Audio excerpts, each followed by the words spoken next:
Hey everybody, welcome to the Equipcast. My name is Jim Jansen and I am your host, and I get to have some fun today. We actually switched things up. Jody Phillips, good friend and coworker, interviews me and we do some myth busting. We talk about some myths around the concept of a clear path of discipleship. Jody managed to interview me and get some of my hobbies. So I talk briefly about chickens and apple orchards, talk about writing a book, but mostly we do some myth busting on a clear path of discipleship.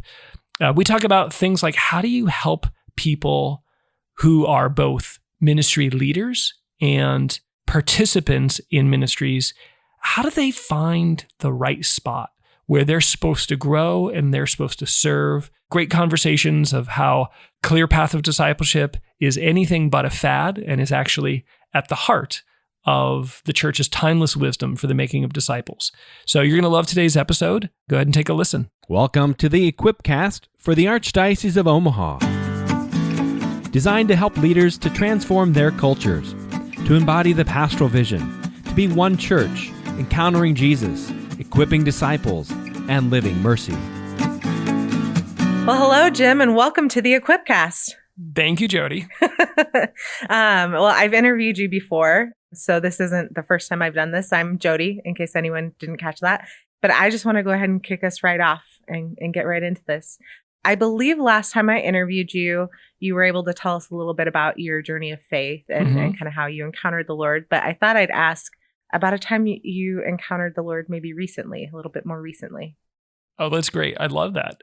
So it's the Easter season now, kind of like in the 50 days here as we celebrate Easter. And I love, I have to credit St. Ignatius for this, but I love how Jesus's resurrection ministry is this kind of like surprise. He just kind of like shows up, finds disciples who are confused, discouraged, and he just like comes alongside them, gives them this moment of encounter and kind of draws them back into the way forward. So and often in the mission. So I mean, I think about like the disciples on the road to Emmaus is like the classic example. They're like discouraged, they're walking away, sneaks up on them, has a conversation, reveals himself in a little Bible study, and then in the breaking of the bread. And they then become, missionaries going back. Same thing, for the miraculous catch of fish with Peter, where, like he kind of recommissions, they get the catch of fish, recommissions Peter again back at a charcoal fire.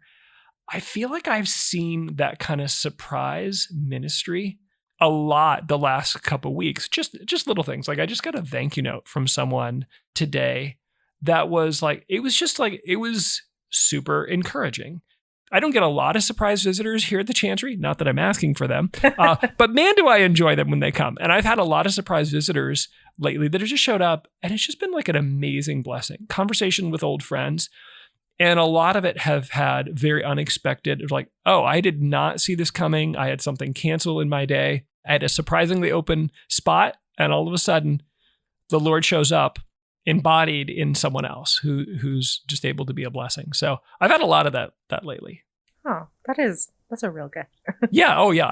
I am grateful for it. So better than people showing up and you not having time. Yeah. It's like, take a message. No, it's been really good. And I think it's a gift that I'm trying to cultivate as part of like the Easter devotion. It's like after the first week when you're kind of done with like the chocolate binge, it's like, how do you celebrate Easter? And part of it is, I've been watching for the way he shows up in my day in surprising fashion. So, yeah, thanks for asking. Yeah, that's beautiful.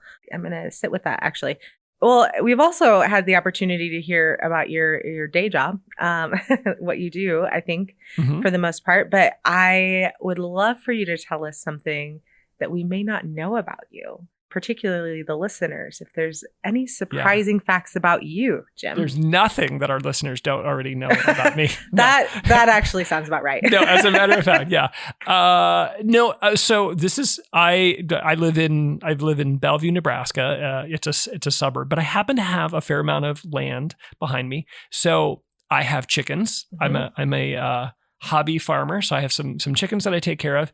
And I have a little mini orchard. I have 2 pear trees and 3 apple trees.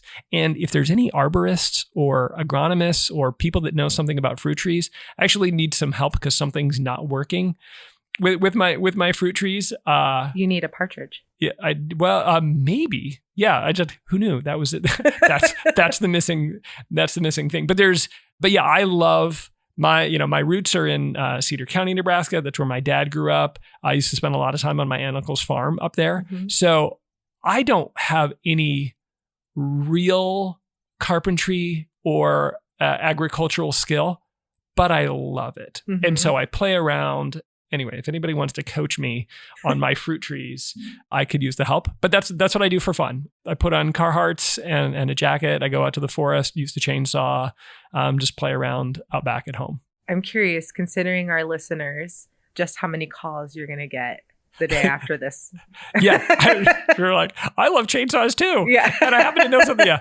There's going to be a lot of help coming your way. Yeah, that would be awesome. All right. Well, let's jump into our conversation.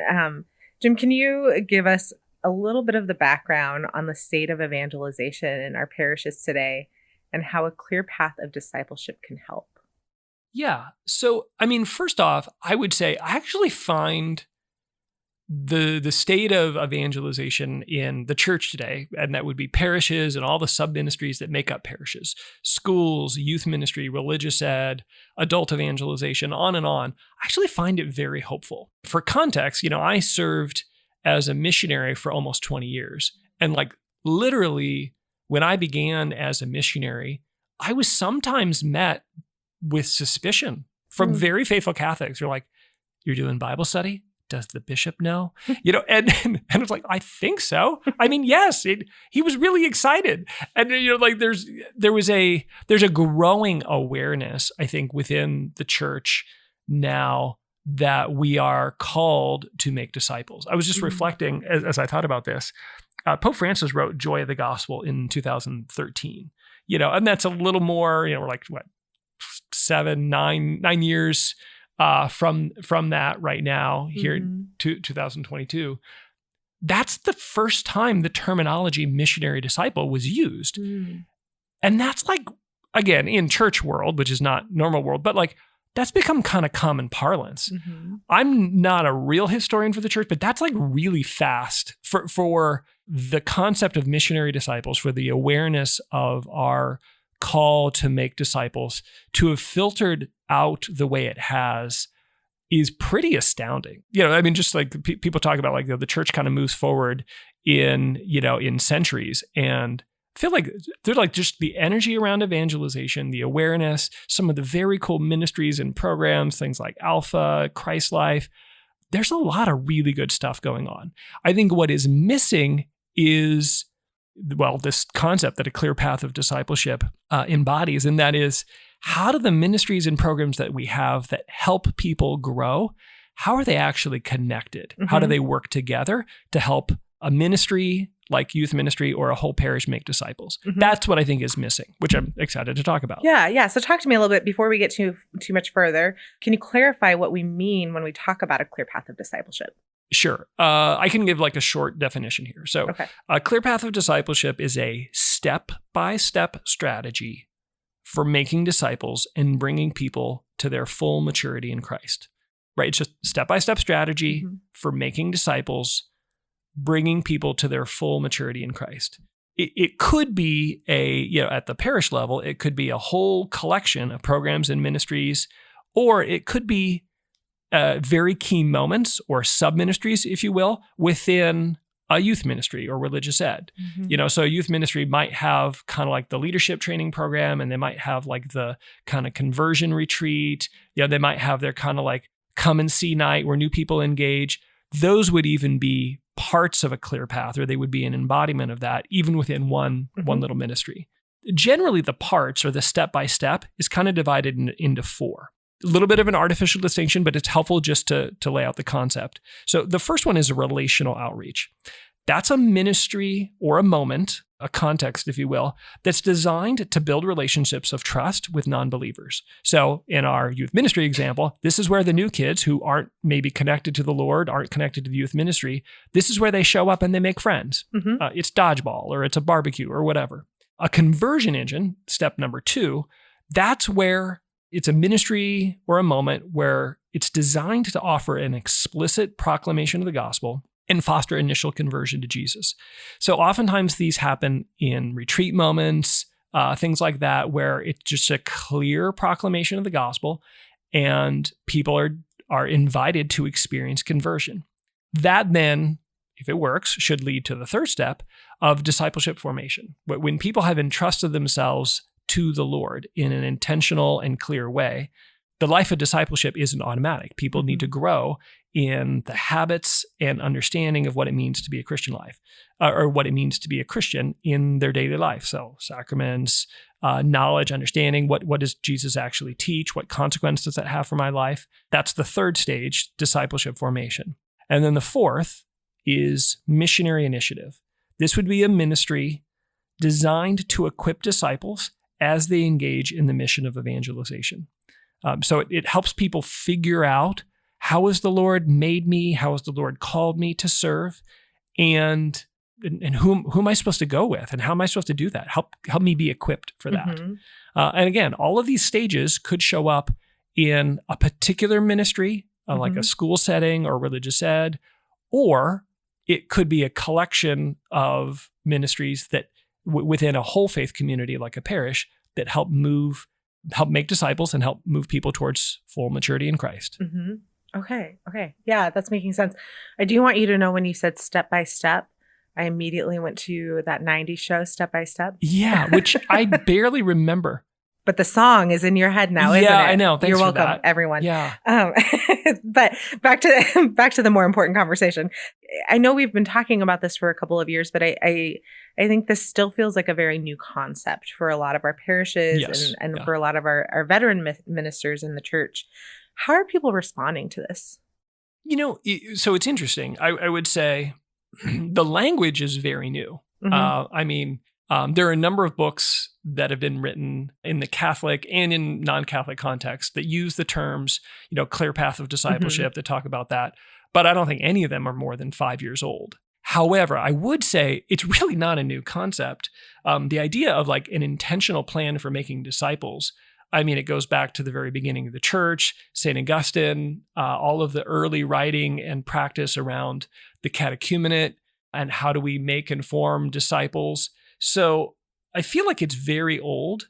And ironically, the old stuff, i.e. like the principles, like how do we make disciples?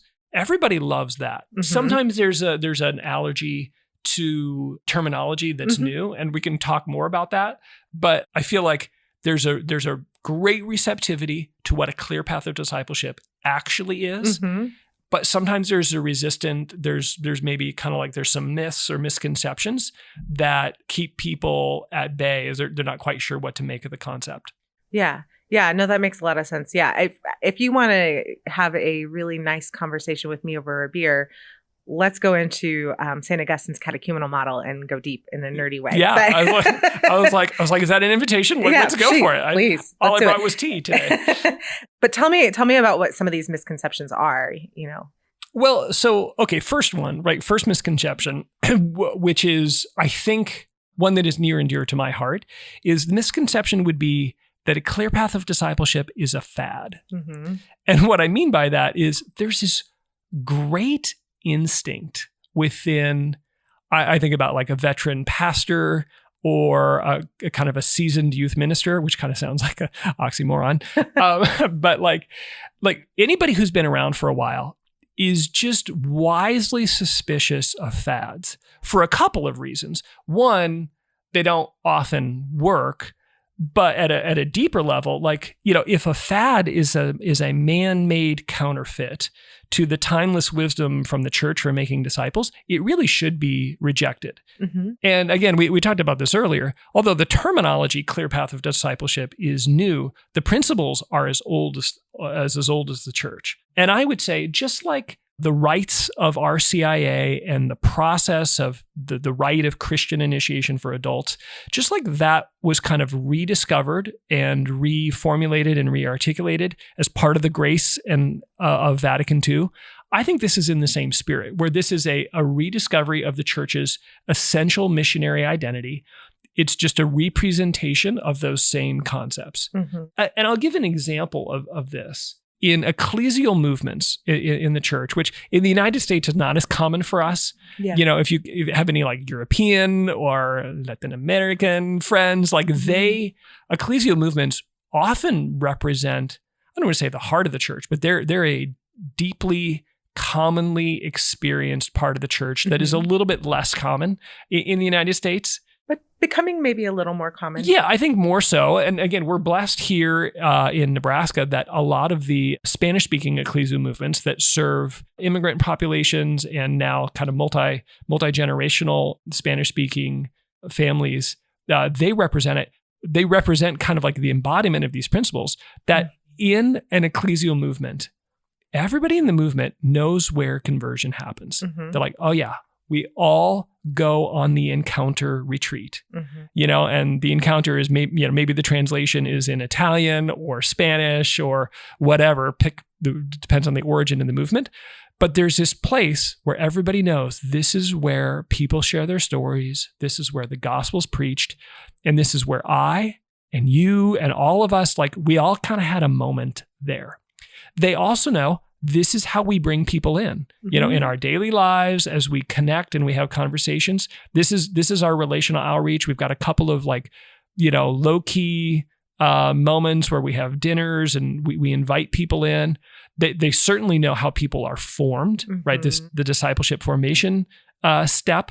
They know how that happens. Oh yeah, it's always Wednesday night, and we do it in the church basement. And Enrique is going to talk, and he's going to share his story, and then he's going to teach people how.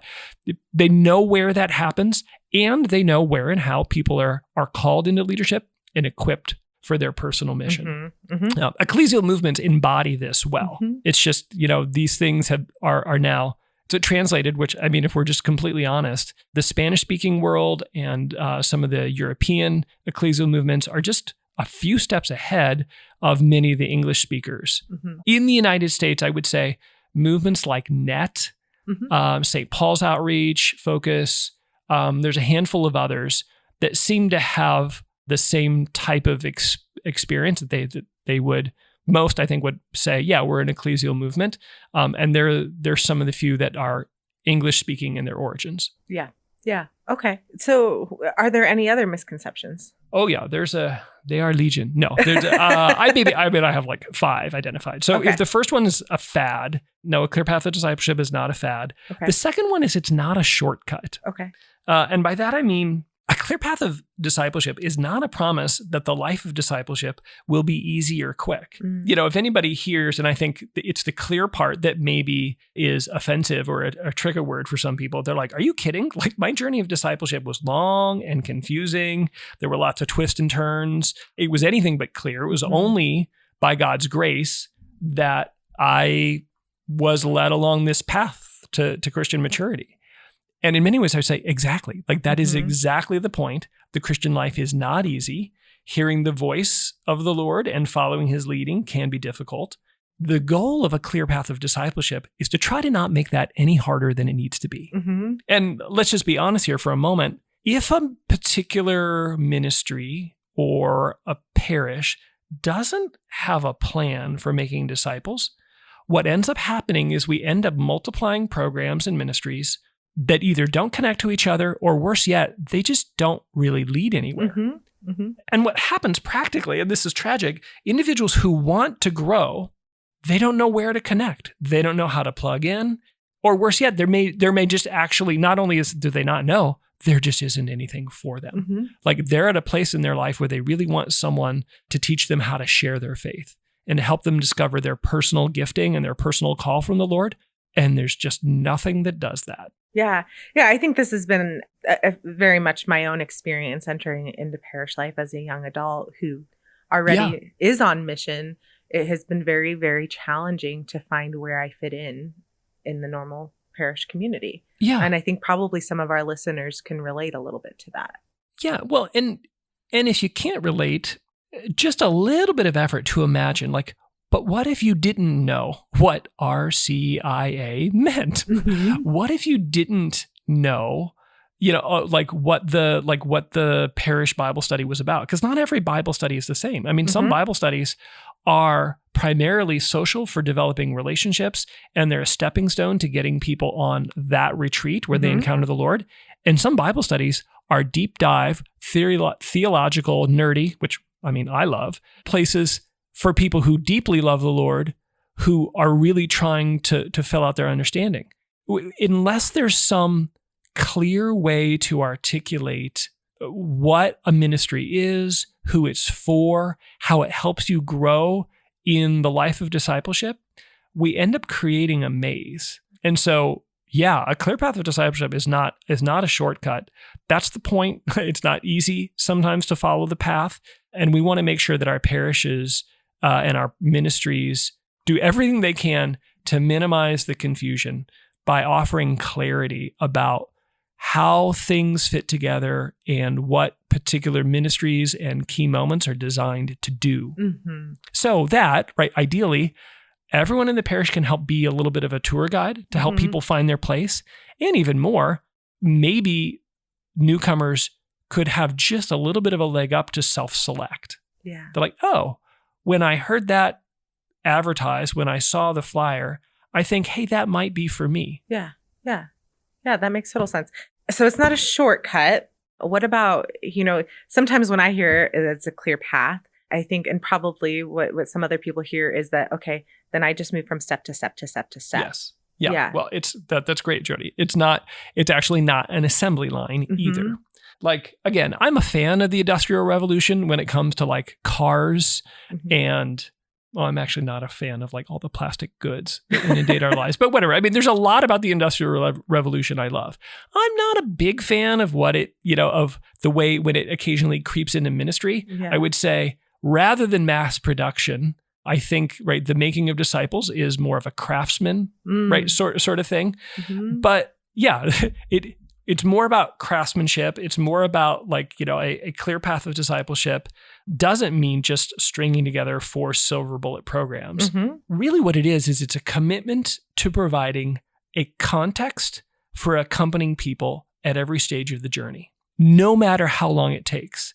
And think about it this way, but this is maybe if I can offer a little thought bomb here, that is when we talk about ministries and programs, that's really what we mean. Like they are a context where there's a place and there's particular people gathered together.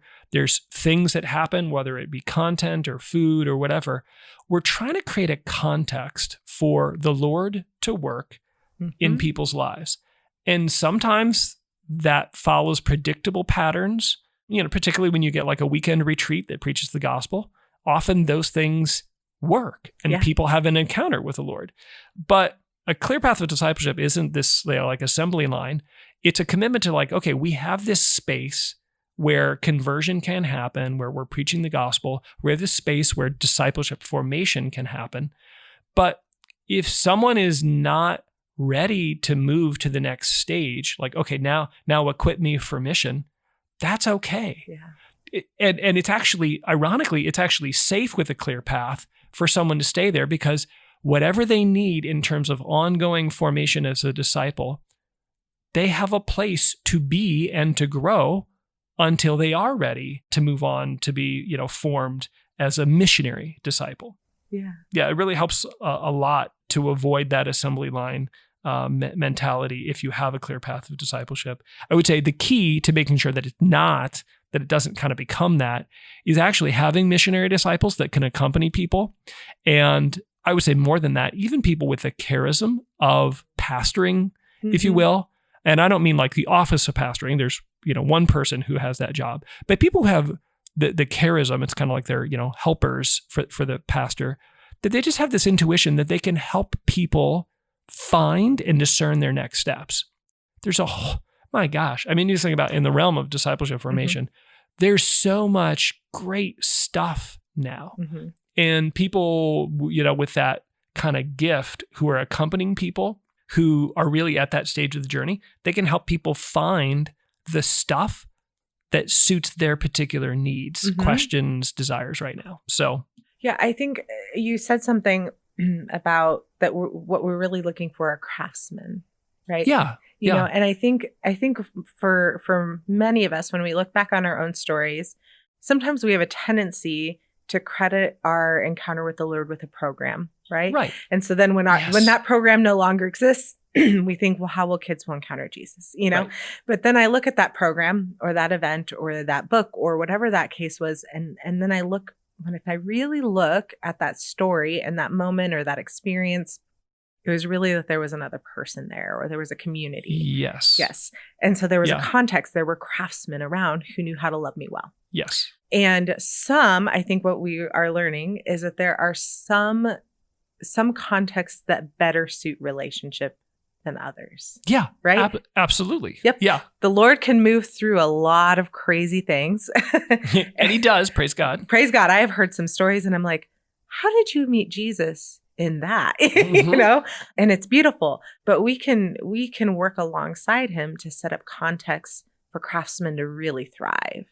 Yeah, absolutely. I mean, just an example would be so many ministries within the church today are beginning to embrace the small group dynamic, because what it does is it provides a space for dialogue and for witness and for a mature missionary disciple to hear and engage and walk with someone, no matter how long it takes.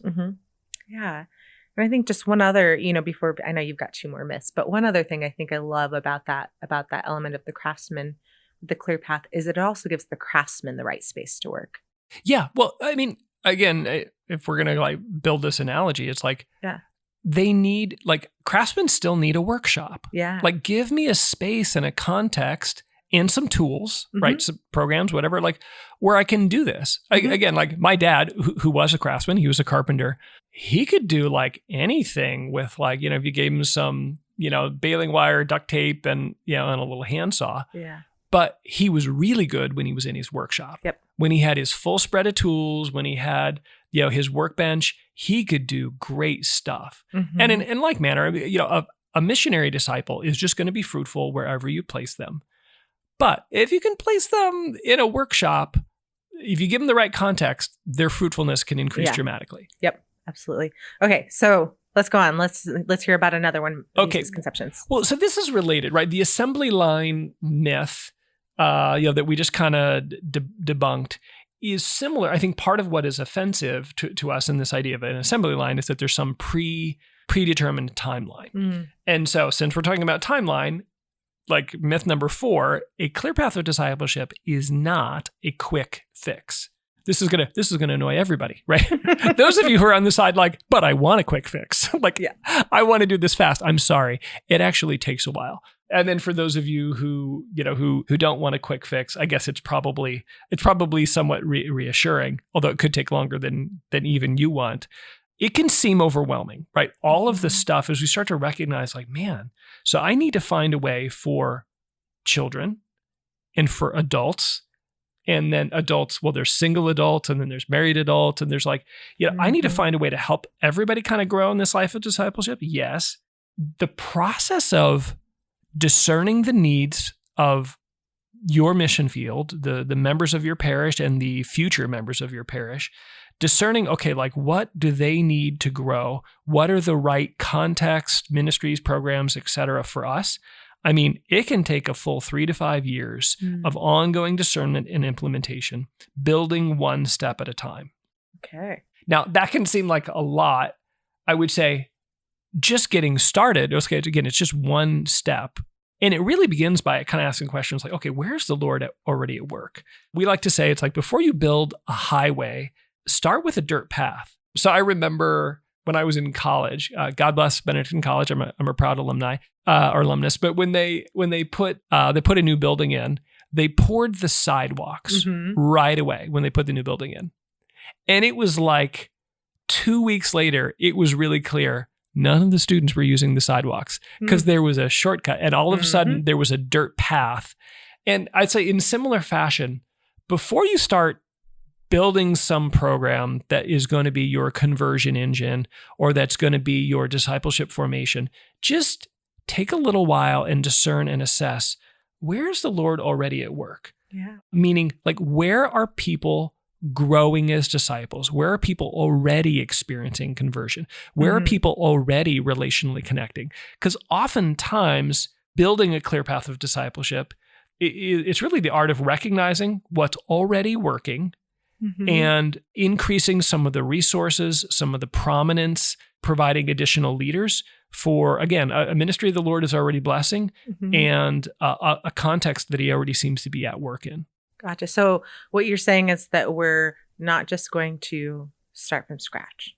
Right. Yeah. There's usually some, now again, sometimes there just isn't a particular place where the Lord is already at work, let's say, equipping disciples for mission. That's often one that is very commonly missing from other ministry contexts, from many kind of like even whole faith communities, even whole parishes. Yeah. But even then, I would say, you don't have to totally reinvent the wheel. Yeah. Are there other places, other parishes, other ministries where you can say, well, wait a minute, they do a great job of calling people into mission, helping people discern their particular gifts, equipping them. And if you need help finding or identifying, my team and I would love, Jody and I, we would love to help you learn from some other ministries and some other parishes across the Archdiocese or across the country that have done that well. So even if there isn't a dirt path that's already started in your community, you're probably not the first one to ask the question, how do we form leaders? Yeah. Or how do we foster conversion? Or how do we engage newcomers?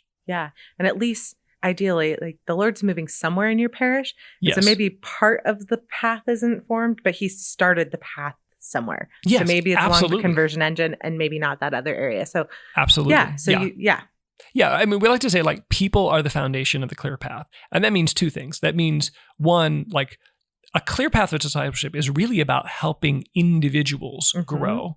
And so it's people, process, that's this process of evangelization and programs. That's kind of like the last layer. And the programs might end up being one of the most visible parts, but the foundation, like people really are the foundation. But that's in two ways. People are the foundation in that's the fundamental basic cell building block. Like that's what we're really trying to serve, individual souls. But as you get to the building phase, the phrase also holds true. People are a foundation of the clear path, and that as you're beginning to build, let's say, a new ministry or a step, who are the people, the leaders, the missionary disciples the Lord has given you? What's on their heart? What's their passion? I mean, that's how I have, right, like nerd alert, right? I have ideation in my Gallup top 5. So I never have a lack of ideas. And Jody's like, oh God, tell us about it. True. No, I mean, sometimes it occurs. Actually, when I'm overtired, I kind of lose containment and like the reactor goes nuts and I just can't stop coming up with ideas. So I sleep with a notepad so I can like scribble them down. Is that true? Oh yeah. Well, I mean, I don't like cuddle up with it, but it's by my bedside. So, or I use my phone. I just want to go back to that first question I asked you of something you don't know. Yeah. Oops. No, but Siri, like I use Siri and I use a notepad to take ideas so I can get them out of my head and I can sleep or attend to whatever I'm actually supposed to be paying attention to. With all that being said, where the heck was I going? Ideation. Oh, I never have a lack of ideas, but I've learned, okay, next level discernment. Is there a leader? Is there a person? Is there a disciple that the Lord has placed alongside me that shares this passion? That when I share this idea, they're like, oh my gosh, I've been praying about the same thing. It's like, okay, that doesn't necessarily mean that it's the Lord's will, but it's a really nice first step. Yeah. So if you're running a youth ministry and you're like, man, what if we had a place where we could really, really welcome newcomers in? Well, let that dream grow, ferment, develop a little bit, and then share it with someone and see if they respond well. Because that's a really nice confirmation that you're on the right path in terms of beginning to build. Has the Lord given you other people who share your understanding of the need or your vision for how that need might be filled? Well, I think we're ready to hear that last misconception then. Okay, so this one is my favorite misconception because there's a part of it that's really true. Mm-hmm. So there's kind of a false fear, and then there's a no. I mean, this is true. So if I can break it down, the last misconception, kind of myth around a clear path of discipleship is that you need to slash and burn all your existing ministries. That you need to cut them all, you need to start over, and that's not the case. Right? Building a clear path of discipleship is a commitment to good leadership and good shepherding. And so, like, cutting all your ministries in the hopes of making disciples, that's just not good leadership. That's kind of violent. However, this is where the kind of uncomfortable true part comes in. Mm-hmm. There are some ministries that may need to be paused for a time or pruned so that others can grow and flourish. But this requires, back to the shepherding, this does require good communication and careful discernment.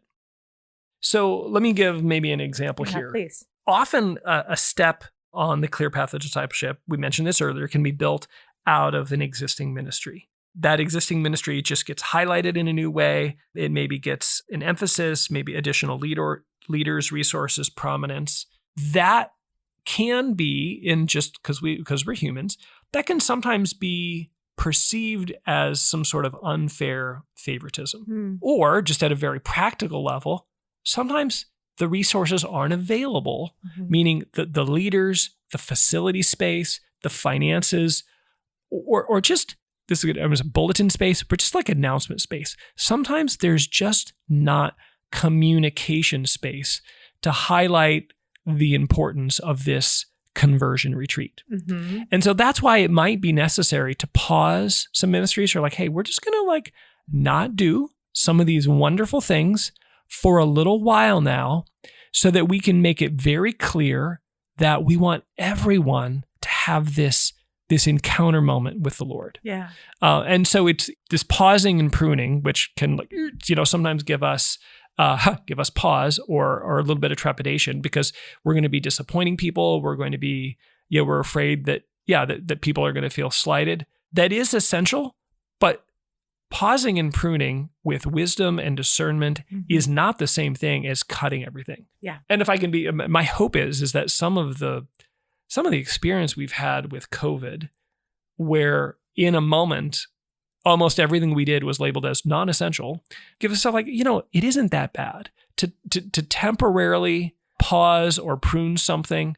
Well, it's actually not that bad. And again, pruning, when I'm not, as I mentioned in the beginning, I'm not much of an arborist or an agronomist. I'm not great. I hate pruning. I feel so bad, like cutting off these. You do know the word agronomist though, so I I do. Yeah, I just am not good at it. I know the word, but like pruning is really hard. And like my wife, who is wonderful, she's actually a very good gardener. She's like brutal. I'm like, honey, you killed it. It's like, no, I didn't. But like you kind of rose bushes. You kind of have to hack the things down. And it looks like you've killed it, but then all of a sudden, there's this beautiful flowering that comes. That is a discipline for ministry leaders, whether it be youth ministry coordinator, again, pastor, DRE, whatever. That's a discipline that is required. So there is, again, some truth to the fear about, oh gosh, I'm going to have to disappoint people and have some difficult conversations. But disappointing people, pausing and pruning is not the same thing as just cutting everything out. Yeah. I think of even some of the experiences we've had around here lately of either letting go of some things and allowing them to resurrect in a different time, in a different space. There's been some times of that where we were sad to let go of some things, but the time wasn't right or the energy that just, the Lord's allowing that. And some things are resurrecting or some things will, right? We have a Lord of resurrection. And then I also just think of like the old adage of if everything's important, nothing's important. And this is hard because you're talking about people in your parish who the one thing they're involved with, you might be saying as pastor, it's not a part of what's most important. Yeah. And I know we've experienced that as we've had to navigate and maneuver different things with the big goal, Right. Well, and it's, so, I mean, Chancery folks, we are not immune to the task of having to prune and pause and reassess what we're doing and how.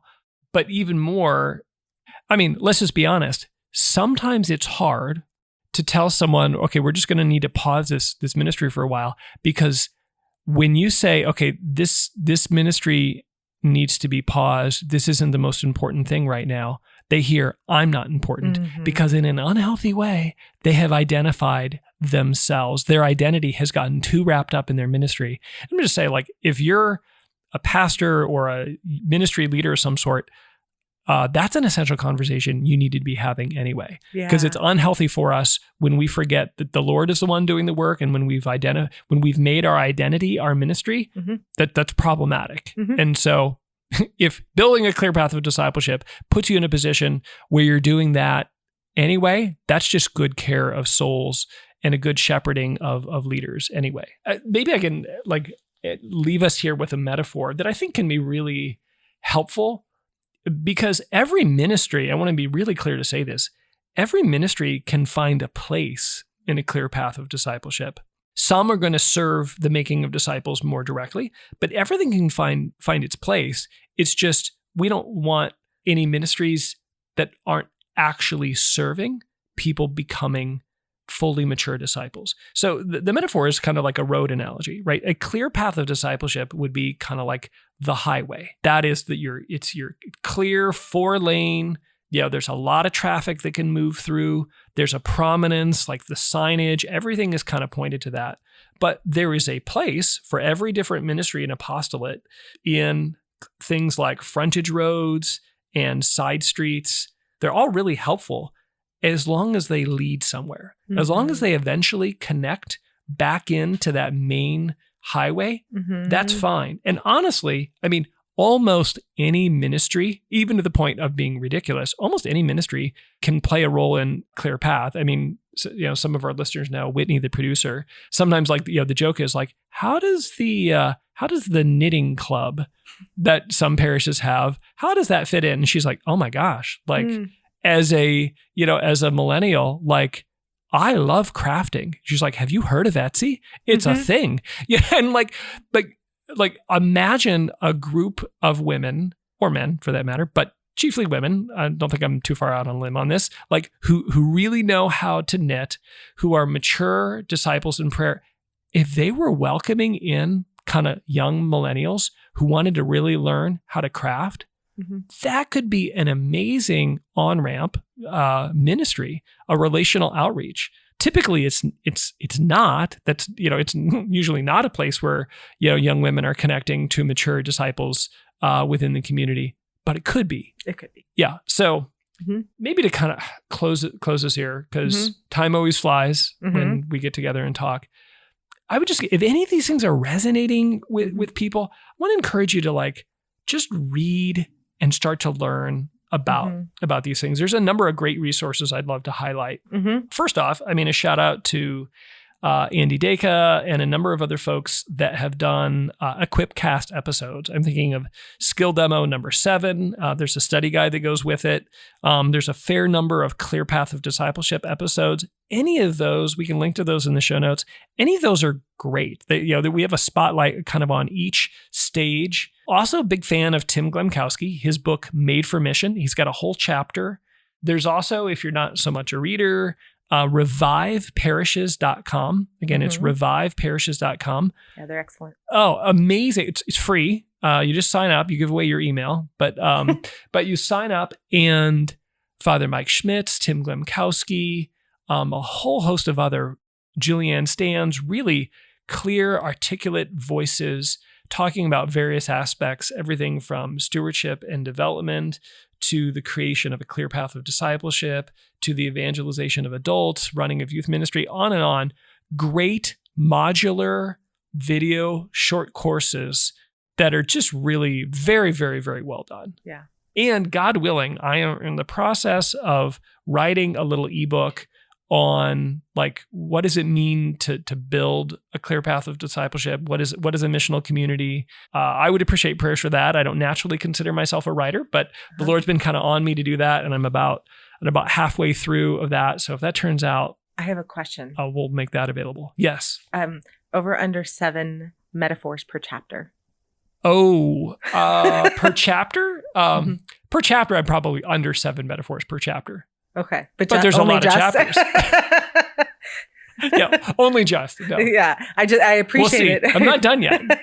Yeah, I that's appreciated we ended with a metaphor. It just made sense. That's the editing process. I'm like, oh, we should add a few more metaphors to this chapter. Jody, thank you. This was really fun. Well, thank you for joining me on the Equipcast. Happy to do it. Yeah. Hey, everybody, thank you for listening. Again, Jody, thank you. Yes.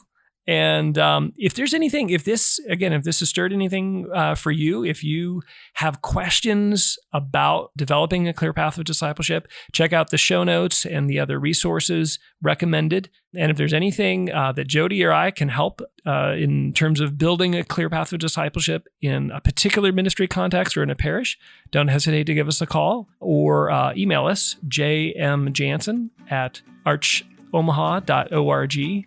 and JM Phillips with an S at archomaha.org. Thanks, everybody. Bye.